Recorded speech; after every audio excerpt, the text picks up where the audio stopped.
I would like people to just understand that manufacturing is vibrant. It's here to stay, and it needs people and it needs them. And if they are interested in learning more about it, me and a whole bunch of other people in this state are more than happy to talk to them about those opportunities.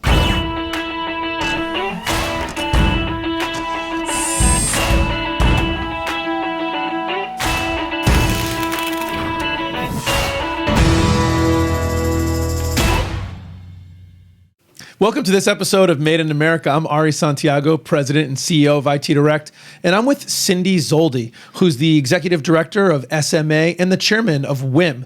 Really excited to have Cyndi on today. Happy to talk about small manufacturers and their importance in the Connecticut ecosystem, as well as the growth of women in manufacturing and why that's so critical to Connecticut's manufacturing future. Cyndi, thank you so much for coming on today. Really appreciate it. Oh, thank you for having me.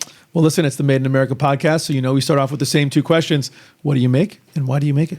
Well, I assist manufacturers, particularly small manufacturers, to thrive in manufacturing in the state of Connecticut. And I choose to do so because I live in Connecticut and it's part of my livelihood that manufacturing stays vibrant.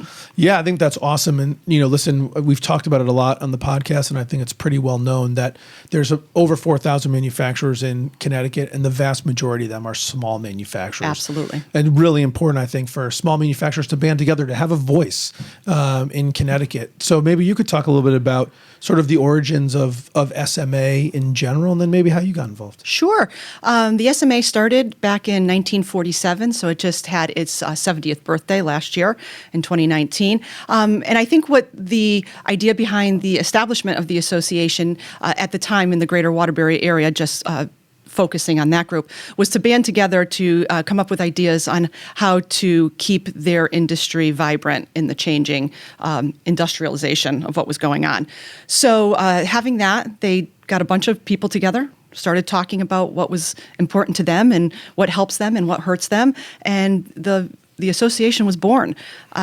Fast forward to back in 2012, I took over as the executive director, and my task was easy.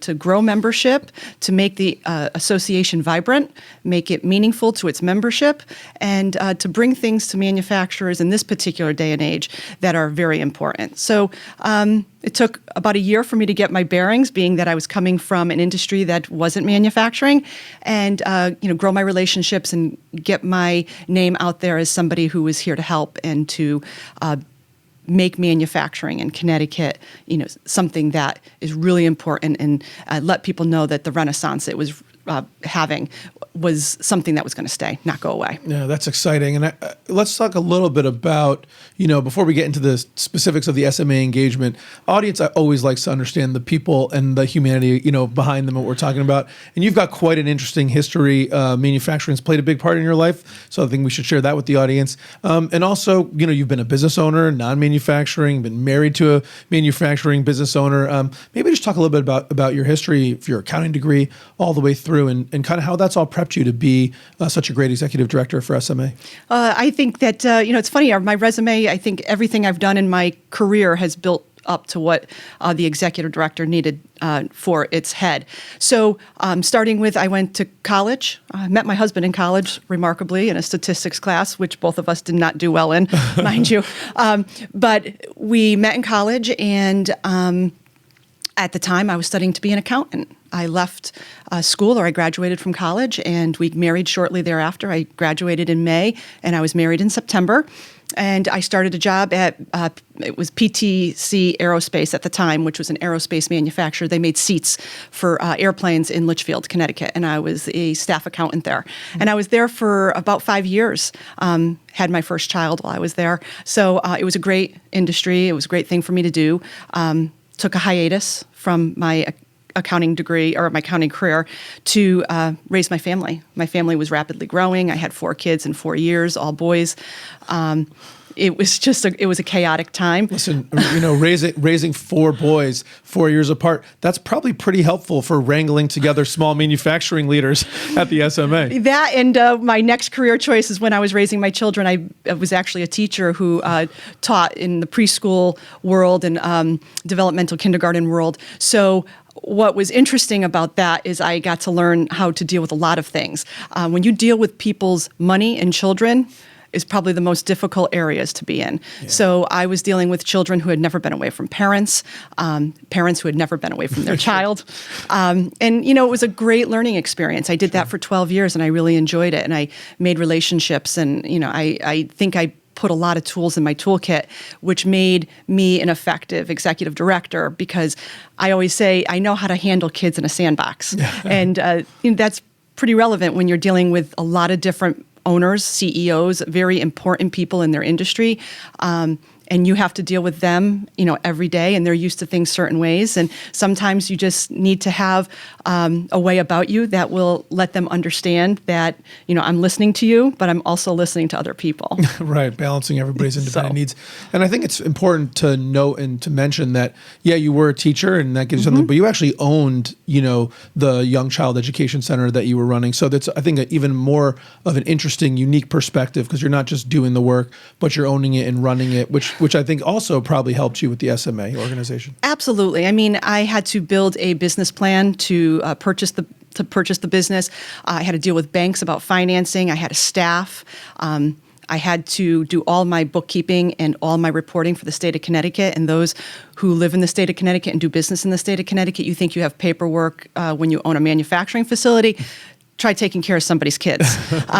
So I did all of that, and then I started building websites and social media platforms for the school. And what's remarkable about the school is I took it over from a person who had owned it for 30 plus years, and then I took that school and I doubled its enrollment, and I built a really sustainable brand. And then I sold it to a woman that I thought was, a good fit. And she took it on and she made some changes of her own. She took the business and made it more of a daycare environment where I was strictly a preschool or an educational facility. So, it was really an interesting process to watch and to develop. So, yes, owning the business did give me a lot of perspective about what small manufacturers are doing, what their challenges are. I had the same challenges of finances, money, staffing being probably one of the biggest challenges in the manufacturing arena right now in the state of Connecticut. I had the same thing. Sure, yeah, especially in childcare too. I mean, just speaking from my own experience, turnover is, I'm sure, a huge challenge. Finding staff, retaining staff, and all that's a big deal. So that's probably helpful as well. It really was. I was very fortunate that I had a staff that I retained for most of the 12 years I was there. But just like anything else, childcare is not a big paying industry. It was important to have consistency in who I was having in front of these children that I was recruiting to be part of, my school. But, just making sure that it was a good fit for them too, and that I could offer them the things that they needed, i.e., money. I mean, money and benefits and the things like that keep people happy in their workplace. So what was it about the executive director opportunity at the SMA that was appealing to you when the opportunity came up? How'd you find out about it and why'd you decide to take it? Well, I was getting ready to spin off from the ownership. I had a really good teacher, a friend of mine actually. She was going to leave and going into the public school system, and I had been considering moving on from the arena because there was some changes in what they were going to do with preschool, and they were talking about universal preschool. So I thought it might be a good opportunity for me to leave. So when that came along, my husband was actually involved with the SMA, and he said, the executive director is stepping down. I think you would be a really, really good candidate. And I really had to consider that because there's a lot of things that you have to consider. Being married for a long time and then thinking about actually taking your marriage life and then marrying it with something that they're already involved in. So therefore, intertwining your lives a little bit more needed consideration. Sure. So I met the board of directors, which is 15 owners and CEOs of local manufacturing companies, and started the process. And I think I've never lobbied harder for a job in my life. I think they were unsure of the direction. They were thinking that there was some things about the executive director role that were changing, and they were thinking that maybe they needed to go with a different setup, maybe have a consultant come in and run the organization. And I was fortunate enough to change their mind and say, listen, give me a shot and let me show you what I can do for this organization. And they did, and here we are. Yeah, 6 years later. So talk a little bit about what you feel like SMA's been able to achieve kind of under your leadership in the last 6 years. And let's start with that. Okay. Well, coming on board, the first thing they really wanted me to do is to have me be the face of the organization. There's several other organizations in the state. We're a small state that has a lot of organizations that advocates for manufacturers. So one thing that they really wanted me to do is to actually get me out there and say, hey, listen, the SMA is here, we're vibrant, we're doing things that are beneficial to manufacturers. So they wanted me to put the face with that. So the first thing I did was go to every meeting that I could go to up at the Capitol, with our lobbyists, with anybody who would sit down with me, past presidents, current members, and say, listen, you've been a member for the SMA for this long. Explain to me what you want from the organization. Why are you here? Why did you stay here? Why are you an SMA member? And when I compiled all that information, I saw what they were looking for. So from that, I started building on what I can do for the SMA that would answer and accommodate all those suggestions that I had gotten on my little tour. And what did you pick up on that tour? What was it? Was there any kind of, I'm sure there were some common threads, and I know this is now 6 years ago, but do you remember what those common threads were and have they changed? I do remember them. I think a lot of it was re-engaging some of the past members and past presidents that had served the organization. There had been a time where everybody was kind of disengaging. They were still members of the organization, but they weren't really showing up. Mm-hmm. So I think I really felt a need to get them involved because they were the people who helped build the foundation of the organization, some of which actually saved the organization from being swallowed up by another organization earlier on, and I think it was in the early 90s. So I thought it was important that the people who worked so hard to build this organization should be engaged in a meaningful way. So what I did is I talked to the president at the time and said, listen, we need to build a past president's council. We need to get them involved. We need to get their history and all their knowledge about what's going on and have them be a part of that again, make them feel like they want to be a part of it again. So we did that. So that was great. A lot of things I heard about is we had a terrible, terrible website. And you know how that is because people hear about you, the first thing they do is look you up on, on the web. So if you've got this garbage website, people are not impressed. Right. So that was the second thing I kind of tackled. And then thirdly, I just started making sure that the content of what we were giving them as far as dinner meetings was relevant and interesting. Mm-hmm. It's a long day. We have our meetings on Monday nights. It's the third Monday of every month. It's hard. It's hard in February to get people to say, yeah, it's still dark outside and I've worked a full day and I want to go to the SMA to have dinner to learn about what? What's going to get them there? And so, we started building on that. And I think actually one of the most interesting things after we fixed our website, which has to be fixed again now because, of course, everything's changes, the platforms change. What we do now with our programming, I think, is what no one else in the state is doing, no other manufacturing association. We're talking about active shooters. We're talking about drug overdoses. We're talking about things that people don't like to talk about. Mm. We're having content on that. We're bringing them to places that they haven't seen. We're talking about things that are coming down the pipeline. We just had a really, really interesting meeting on the electric vehicle. Mm. And, a lot of our metal stampers are part of the automotive world. So these are things that they need to think about. And it's a terrible thing to have to think about part of your business leaving because of technology. Mm. But the reality is we have to prepare our members. It's our duty as a association to give our members what they need to be successful.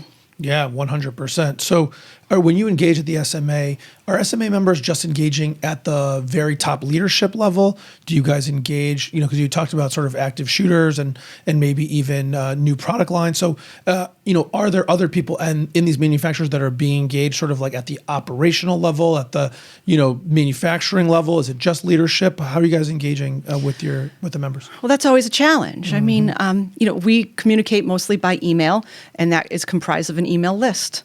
That list is ever-changing. I mean, we try to keep it as current as we can. So what I find that works best is we communicate with the higher up, and they disseminate who should be going to whatever meetings we're having. So let's say the active shooter and crisis management meeting that we had back in October, I found that did call to a lot of owners, a lot of people who are in the everyday business, but there was some operational shop floor managers, people who worked on the floor with, other people. So it varies.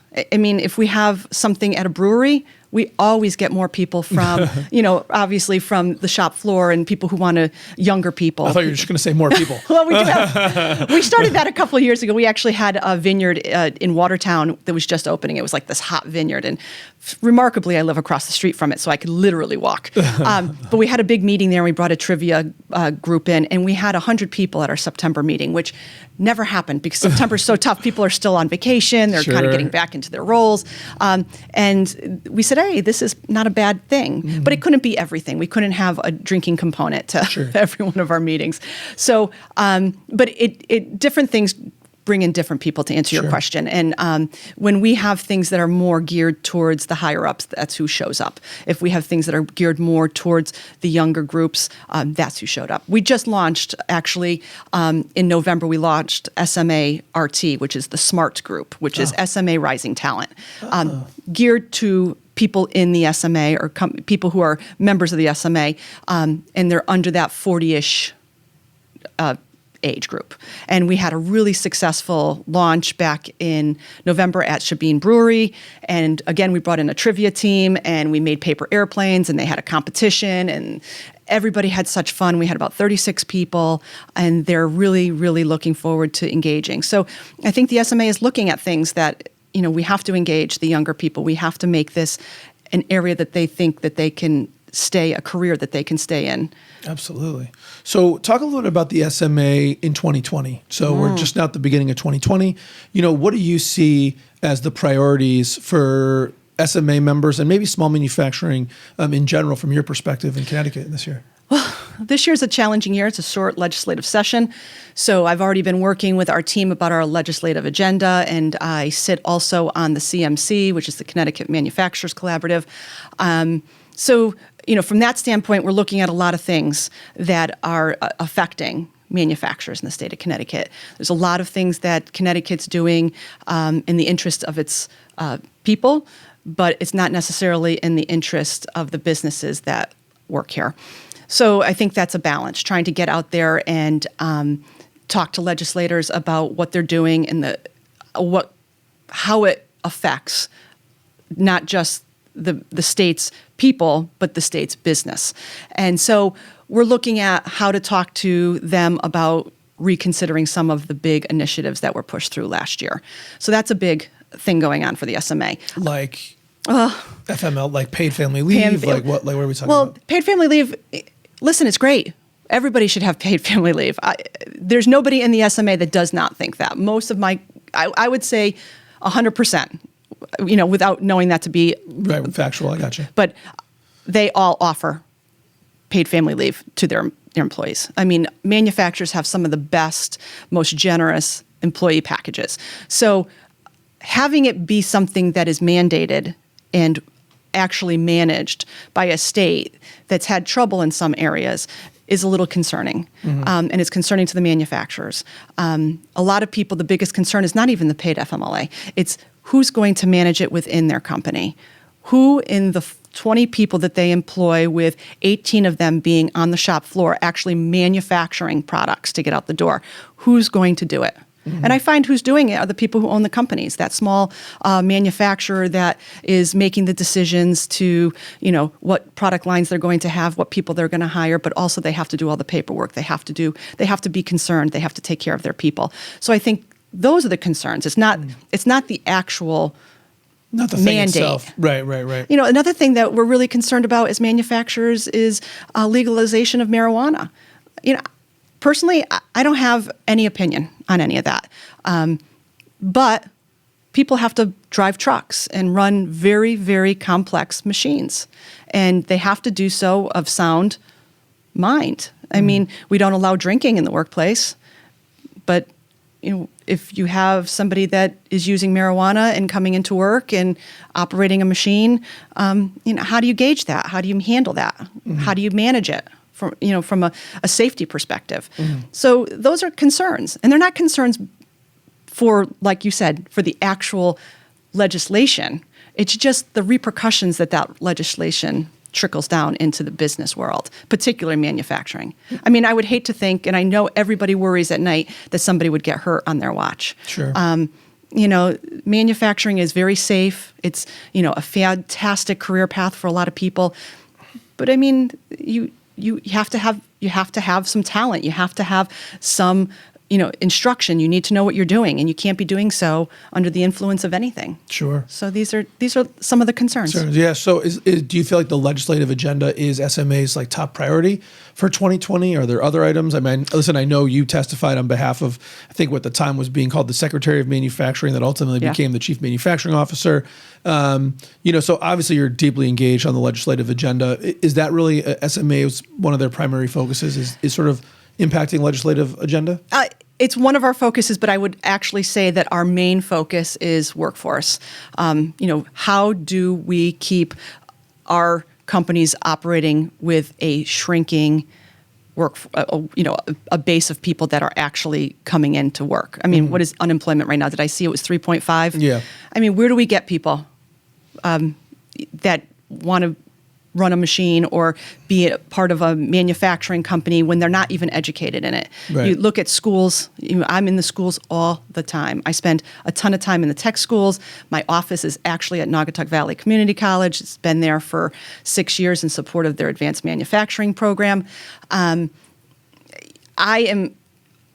finger's on that pulse all the time, and we're trying to educate people about careers in manufacturing, that is not dark, dirty, and dangerous. It's not any of the things that maybe your grandfather might have been part of if they were a manufacturer, years ago. So, and that's true even in the small manufacturers. Yes. I mean, it's a challenge. And then let's face it, we've got to not only convince the child or the young adult about a career in manufacturing, we have to convince their parents.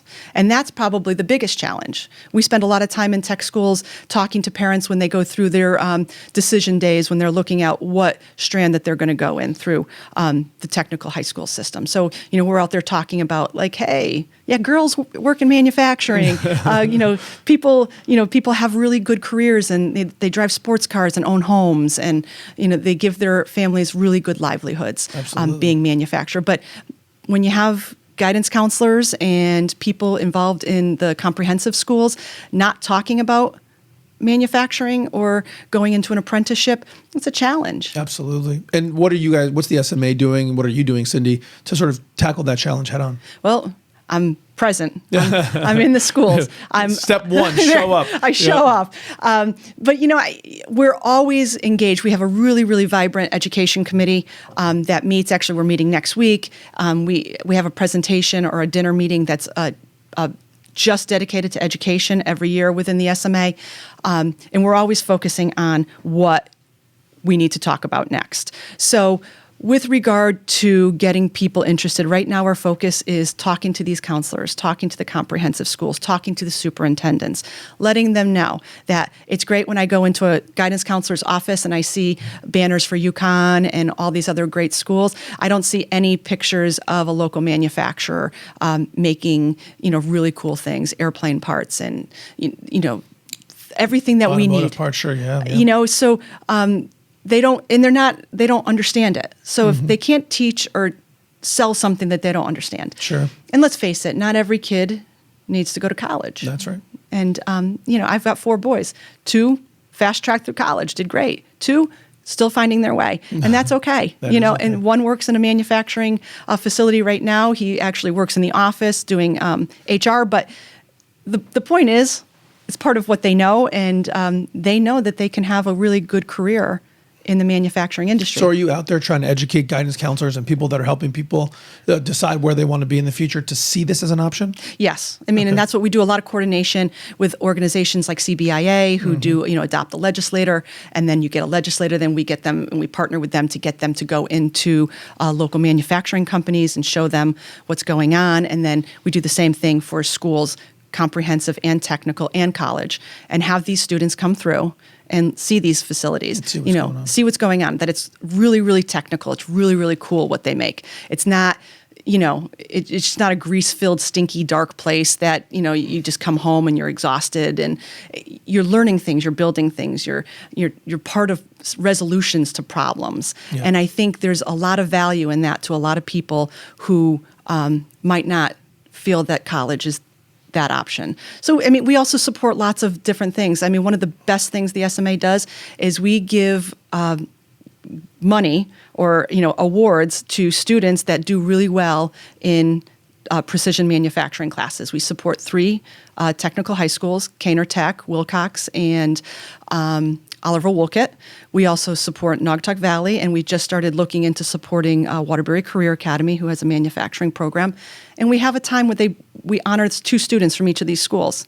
We have the teachers pick good students. They get to come. We pay for the family, we pay for the kid, we pay for the administrators, and we pay for their companies, the companies that they work for, to come and watch them be honored. Oh, that's great. And it's fantastic. So these kids get to go up there, their parents get to take a picture, and that they're really doing things, that they're doing something that they're being recognized for. Celebrating that success and giving them the Right. accolades. That's good stuff. What is and I want to get to Wim in a second. Okay, that's fine. But just real quickly, what does someone get by being a member of the SMA? Like, if just give a quick little pitch of, like, someone's watching this and thinking, should I be a member of SMA? Like, how do I know if I'm the right person to be an SMA, and what do I get from joining? Right. Well, my elevator speech changes because, what we're looking to do always changes. But Sure. what I can say that the SMA does is, listen, you have me who's out there. Right. I'm out there. I'm representing you. I'm giving you everything that I can to help you be successful in the state of Connecticut. We have a lobbyist. The lobbyist helps navigate things. We have ties to the technical schools. If you're looking for a student, you could certainly use me as somebody who can help you leverage getting the right person into your shop. We have networking opportunities. We have a bunch of silly but fun benefits, like Palace Theater in Waterbury. You get reduced tickets prices for being an SMA member. So, I mean, that's kind of exciting. We've got new things coming down the pike in 2020 that we're looking at right now.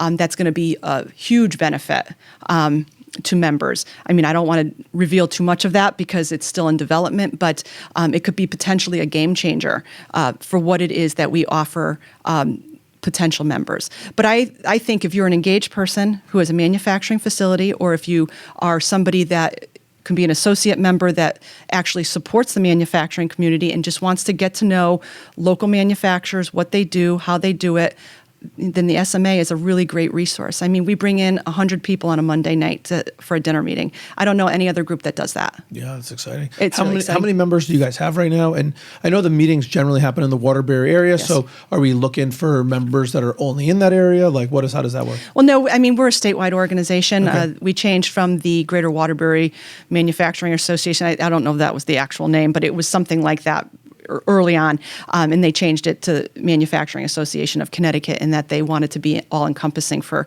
our small state, to have everybody feel like they could be part of it. But let's be realistic. If our meetings are in the Greater Waterbury area, we go as far, like we've been in Bristol, we've been in Oxford, we've moved around, but you have to be able to get to the meetings to get benefit. Right. If you're in Windsor and you want to become a SMA member, I mean, I'd love to have you.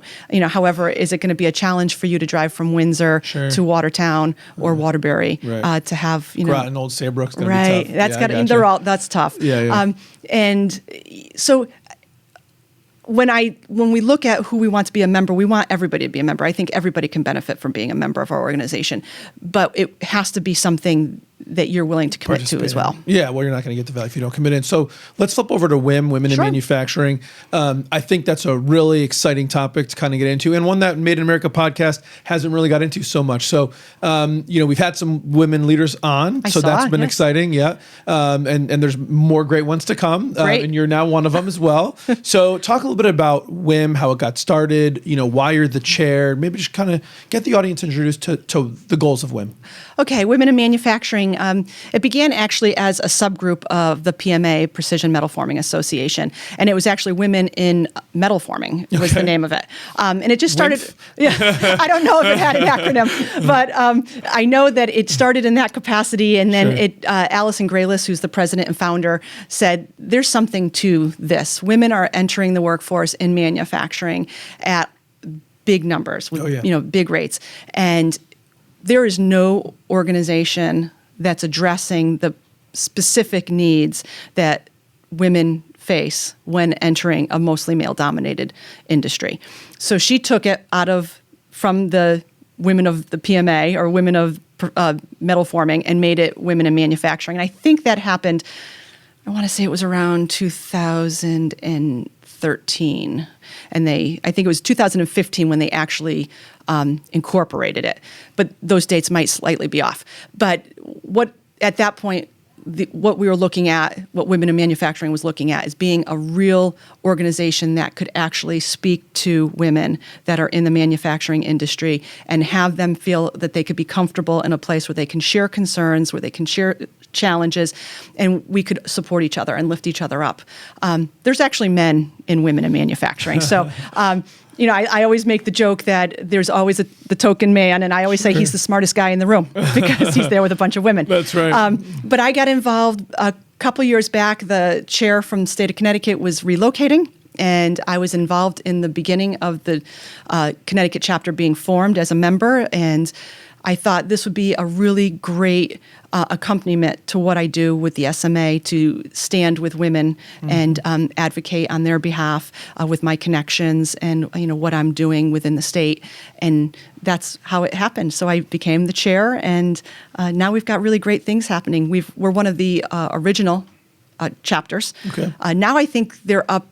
They just opened a California chapter, which is pretty exciting. But, chapters are opening almost in every state, and it's very exciting. I mean, they started in Ohio. So the Midwest has the biggest draw of Women in Manufacturing. I think it's 40% or 48% of their actual membership is drawn out of the Midwest states, with the Northeast being a little bit lower, which always surprises me because the corridor up here is really, really manufacturing focused. But with the state of Connecticut, we're growing that number. I think women. What does the profile of the membership of WIM look like right now? How many women are involved? Talk a little bit about that. Sure, we're about 3,000 women right now. Oh, wow. Made up much more than I thought you were going to say. No, that's exciting. 3,000 women from more than 1,000 companies. Oh, so, which is nice to know that some companies have multiple people coming out of their companies. If you look at the profile on Women in Manufacturing about who's actually involved, you'd find that the presidents, the CEOs are really a high number, maybe about 28%.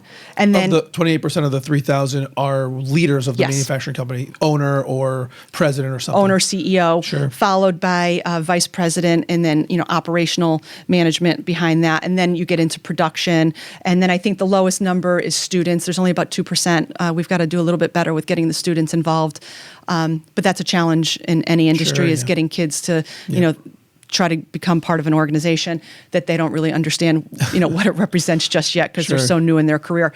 But I think that the 19% that are supporting industries, are out there too, which I actually fall under because I don't manufacture anything. So I would actually be part of that. Do you know what the profile? So if there's 160 some odd thousand people working in manufacturing in Connecticut in 2020 or at the end of 2019, do you know what percentage of those are women? I don't. It's an elusive number. Yeah. It's not a number that we haven't tried to find. It's Okay. just one of those things. I don't know about you, but you get those annoying surveys that you get in your inbox, and you say that it's only going to take you a minute, but it takes you 20 minutes, and then you're Sure. so frustrated by the question, and it could be the question before the end, Right. and you're just so irritated that it's asking you too many questions, you just give up. We've been trying to find out. It's just there's no good vehicle to really get solid answers in the state of Connecticut about how many women. I mean, I know you had Carey Manufacturing here, Sure. and they're just women run just Yeah, about yeah. on their shop floor, which is amazing and it's exciting. It is. But it's hard to get a number, Yeah, I mean, they're probably, just based on the tour I was there, including all departments, they're probably over 50% women. It's fantastic. Yeah, it's exciting. I always say, women are perfect for manufacturing. We're detail oriented. You have smaller hands. We can kind of get in there. We can do things.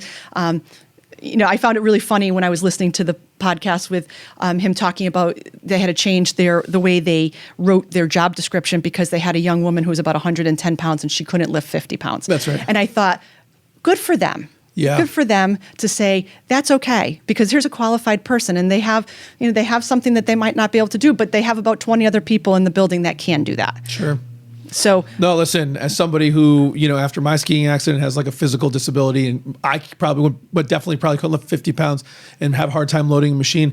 I think it's always good to think outside the box. And Right. one of the maybe really exciting side effects of this sustained low unemployment environment that we have is it's giving people maybe pushing some people that maybe would be open to changing these ideas, right? But we're too busy. I mean, you know how it is, right? I mean, your husband used to own a small manufacturing. You work with a lot of small manufacturers. I'm a business owner. I mean, there's things you want to do, and then there's the things you need to do, right? And the things you want to do seem to always get pushed down the priority list by the things you need to do. And so I think having this opportunity now and looking and going, all right, we have to put in the time to figure out something different because we got to get these people in here. I think it opens up a lot of doors for things we really should have done a long time ago. But now have the impetus to do it. And I think Wim maybe could help in that area. Absolutely. I mean, they have fantastic tools, Women in Manufacturing. They have different classes that you can take as a emerging leader, that you could go up into Ohio as a couple weekends, and you go up there and it makes you a better leader and it helps you understand the manufacturing field. They have virtual learning, which is fantastic, a webinar. Everybody can log on to a webinar when they're in their office doing some work and just get some valuable knowledge about things that are going on in the industry and how it relates to women. And that's what happens with our chapters. I mean, our chapters are unique to our state. So, our chapter, we try to focus on things that actually speak to the women who do work in Connecticut. Sure. We have 200 members in the state of Connecticut for Women in Manufacturing. So I think that's actually a really good number. I mean, considering. So what we do is we have all kinds of different programming. How many manufacturers are represented by those 200 women? Do you know? Sorry. It's okay. I was just looking at the list and I made sure that I had the number and I didn't look at what the breakdown was. But, we have 3 corporate members in the state of Connecticut, which I believe are Mastercam, Trumpf, and Command. Yeah, I think they're the third. They have at least 10 people within each of their organization as part of their membership package. So the rest are pretty much, there's a couple people from each organization, depending on the size. Are you guys out there trying to grow the membership, and how are you doing that? Well, that's a challenge. I mean, because this is a volunteer gig for the leadership board. Yeah. We have teleconferences and we get together. But, we usually focus on what it is that we're trying to do, what we're trying to give to our membership. And then we think that if we give a good enough programs, if we offer good enough programs, people will come. So, that being said, we do some outreach when we meet people at certain areas to get them introduced to women in manufacturing, what it can do for them, how it can help them, and hopefully they take advantage of that. Why do you think that women in manufacturing need their own unique voice? Why not just have women join, the SMA, or if they're in a different part of the state, maybe, EMA or NHMA or, right? So, I mean, a lot of people, this is a little tangent, but we'll circle back. I think a lot of people poo-poo Connecticut and as being a small state with lots of different organizations. But I think to the point that you made earlier, SMA, if you want to meet once a month and do all that, it's difficult because if I work in Groton or Old Saybrook, like we talked about, or Stamford and Fairfield or Windsor or, up in the northeast corner, it's hard to get to Waterbury. So for some reason, there's nice to have these different geographic entities. And then the CMC is great because now those entities work together. So we all work together. Yep. Yeah. So why not just encourage women to be part of NHMA or part of EMA? What does WIM offer that's maybe unique or different, that's important that women have as a voice? Well, I think that what they do the best is that they're women-centric. So everything that they do is to help women be more engaged in their community, in their choice of career, and dealing with things that they find as challenges in their careers. So I think with places like the SMA and New Haven and EMA and all the other groups that are representing the state, they do their best to be as blanketed as they can to serve all their members. Sure. Women in manufacturing only have to serve women. So I think that's what they do well. That's what they do best. And I think that's what's most attractive to the organization is that you could have a safe place where women can come and say, hey, listen, has anybody had a problem in a boardroom when you're the only female? And you can feel safe talking about that. If you go to the SMA and you say that when, there's actually quite a few women that belong to the SMA, but not all of them are. So you might get a couple, aren't we over this type thing? So I think it's really an interesting concept to have something that is just centered around that Sure. Listen, It's women. I think that makes sense, right? There's just like the same way you may have a meeting that you only want owners, because Right. sometimes owners want to talk to owners because there's things that owners deal with Right. that are unique to that ownership role, or whoever, especially if you're the owner and the CEO, right? So now you've got all these different commitments. You're the buck stops with you. Right. And there's decisions you have to make that maybe you don't want to talk with other people who don't have that exact same position. And it sounds like WIM is just doing that same thing for women. They are doing it, and they are growing. And I mean, it is amazing. They offer a summit that they've been doing. It's going to be the 10th year. They're going back to their home, which is in Cleveland. I've been lucky enough to take part in 4 different summits. And I'm embarrassed to say that the draw to the first one was that it was in Nashville. And I'm a big live music fan, and Sure. I hadn't been. And I said, oh my goodness, an event where I can go and learn about women in manufacturing and what I can bring back to the association as a women leader. And I could also do so in Country a place Music Hall of with, Fame. with a bunch of places that has live Sure, music. sure. So I went to that, and I was blown away. I mean, Nashville was incredible, but the actual summit was much more incredible. Yeah. It gave me so much. I mean, I learned so much in that 2.5-day summit than I had in almost a year of just taking meetings and doing things, how I can do things better, how I can better and more effectively craft my brand and the brand of the SMA. And it was just something that Wim did very well. That's exciting. And it's exciting that women, they Totally. create it because they know what other women want to hear about. Sure. And I think it's great. And I hope that people listen to the podcast and engage, and that more companies will join women, help to kind of give women a voice and support the growth of women in manufacturing. Because every time we have this podcast and talk to manufacturers, clients, and others, workforce is what everybody's talking about. And, women make up just over 50% of the Right. population. We need to make sure that we're giving them a voice and helping them to feel like manufacturing is a place for them, that it's a place that they can be successful, and that there's women leaders. Because I think in every industry, and, I'm in IT primarily, and we have that same struggle. Right. It's hard to find women because not a lot of women have gotten into IT.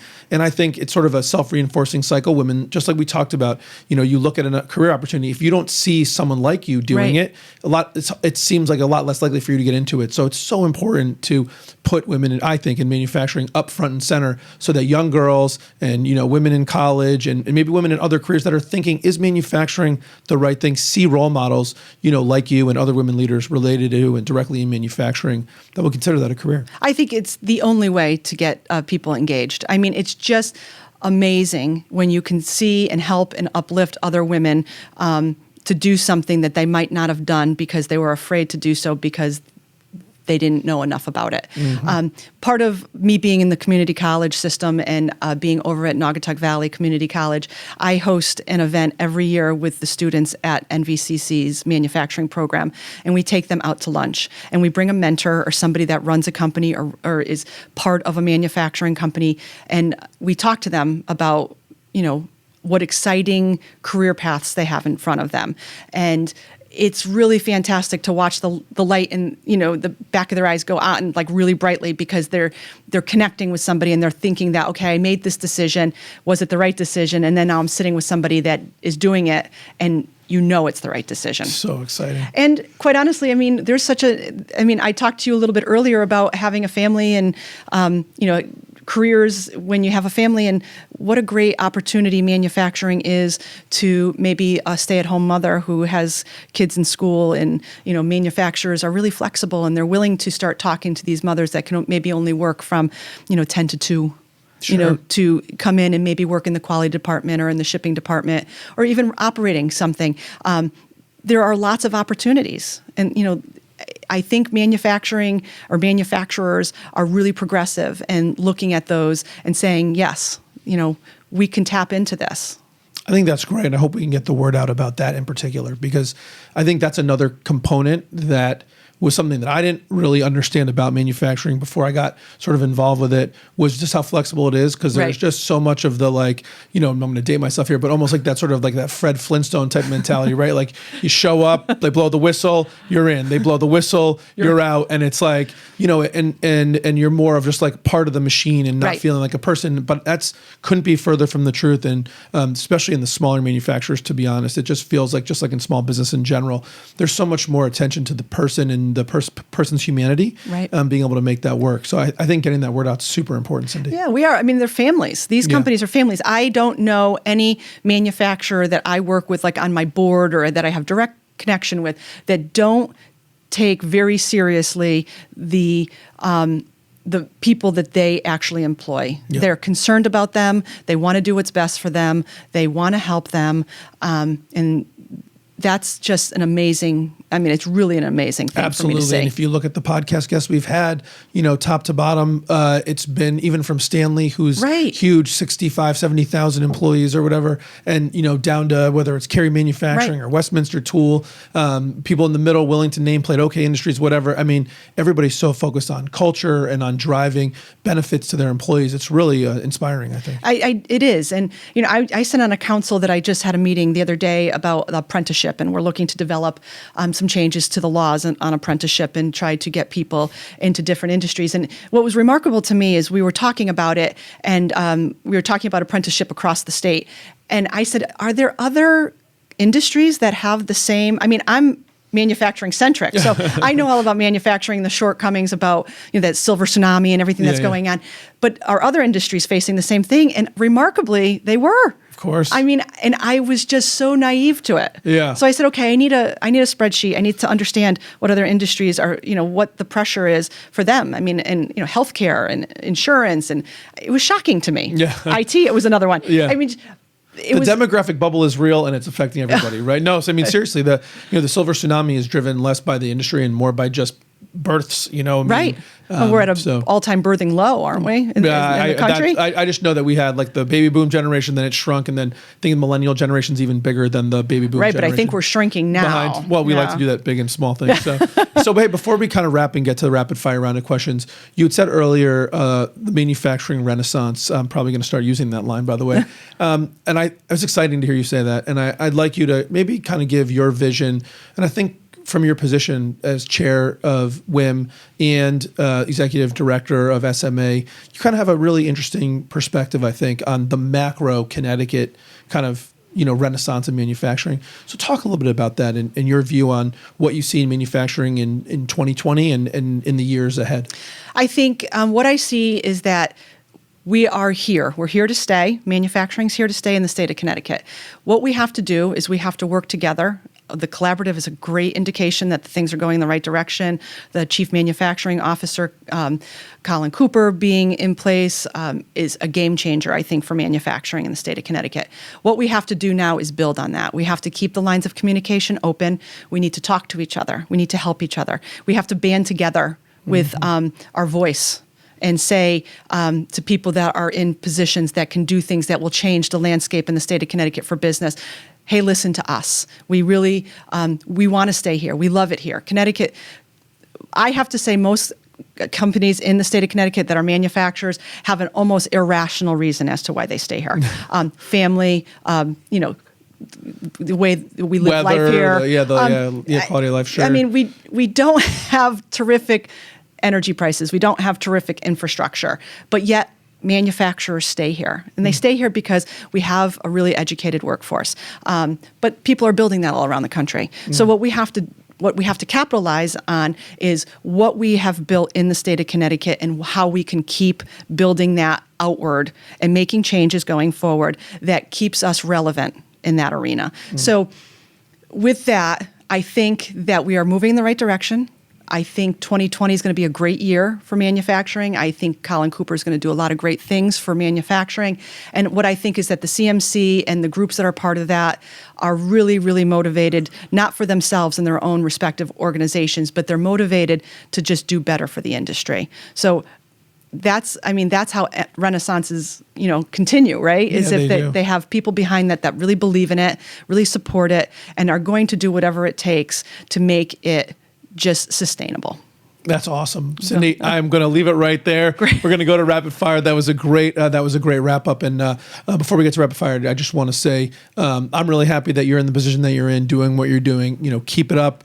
Thank you. Like you said, renaissances fail when people ignore them and don't tend to them. And so to have you and Colin and other leaders out there tending to it, pushing it forward, I think is a real positive step and bodes well for the future. Fantastic. All right, let's do it. Are you ready? I think so. Here we go. Red Sox or Yankees? Oh my gosh, Red Sox. There we go. See, I knew I liked you, Cyndi. Starbucks or Dunkin' Donuts? Oh, Starbucks. When you travel, staycation or exotic destination? Exotic destination. iPhone or Android? iPhone. Sports car or SUV? Oh, sports car. No. If you could, good choice, by the way. If you had to do something other than what you're doing today to be executive director of SMA, what would you do? That's a tough question because I've done quite a few things in my career, but I would like to think I would be a talk show host. I'm super, super chatty. I'm really kind of always interested in what people are doing and hearing what they have to say. So I think that would be, if I could do anything other than this, I would be in that arena. All right, Ellen and Oprah, watch out. Cyndi's Watch coming out. for you. Do you have a favorite business book? I don't. All right, fair enough. Do you have a favorite book? I do. What's that?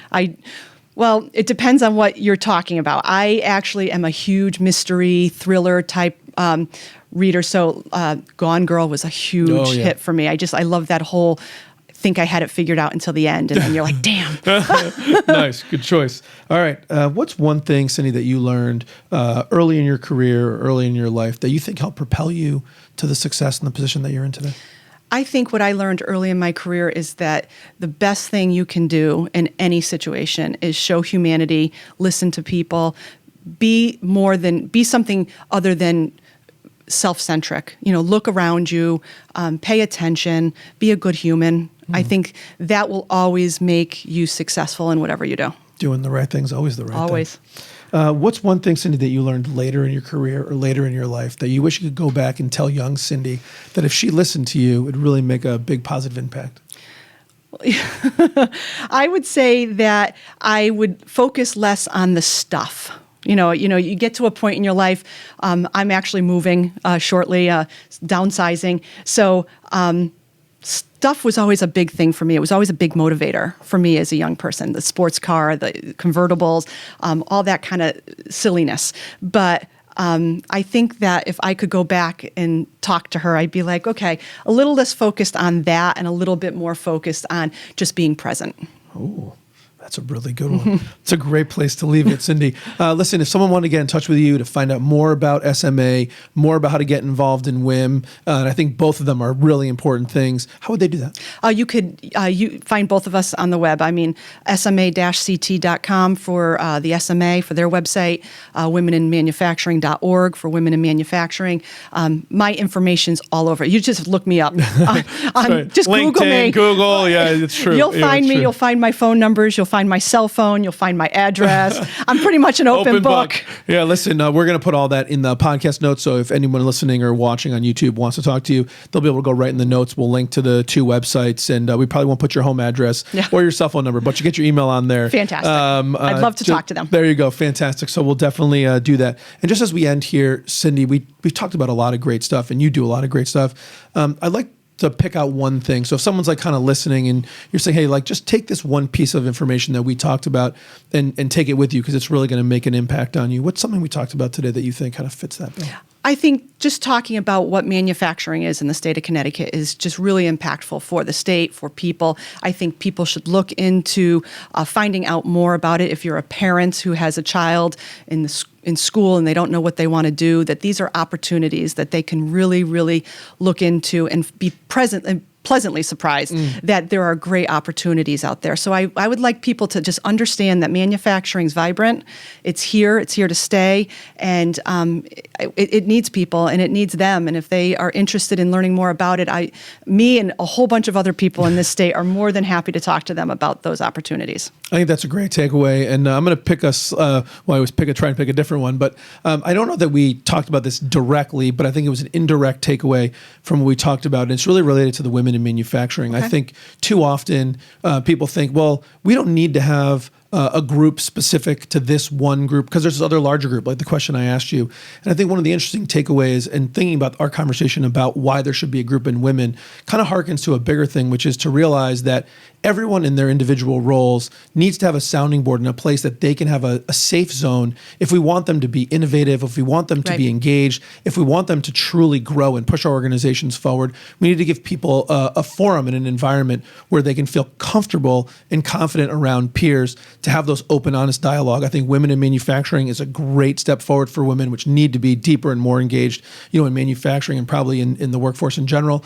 But I think that's also true for maybe people on your production floor, maybe people in quality, where there are meetings for these people that they can have a conversation amongst each other and kind of bubble up and get better without kind of having it be with everybody else. So I think that's a really interesting takeaway we talked about today. I think it's fantastic. And I think that I think there's nobody that I know that wouldn't encourage there to be an opportunity within their respective businesses to give people a platform to feel safe and to, have questions answered and you just kind of pursue things. I mean, that's how great things happen. Yeah, listen, it's always great to help people learn and grow. You know it because you had a school for a long time. And I think that's what's going to move our companies forward is helping our people learn and grow. So thank you for everything that you do, Cyndi. Thank you for coming on, and I look forward to talking to you again soon. Great. Thank you very much. Made in America with Ari Santiago is brought to you by IT Direct. As always, thanks so much for tuning in. I definitely want your feedback and hope you subscribe. But what I want the most is to build a community where we learn and grow with each other. I hope you're getting a lot of value out of the time we're spending together. Thanks so much for listening. I'll see you next time.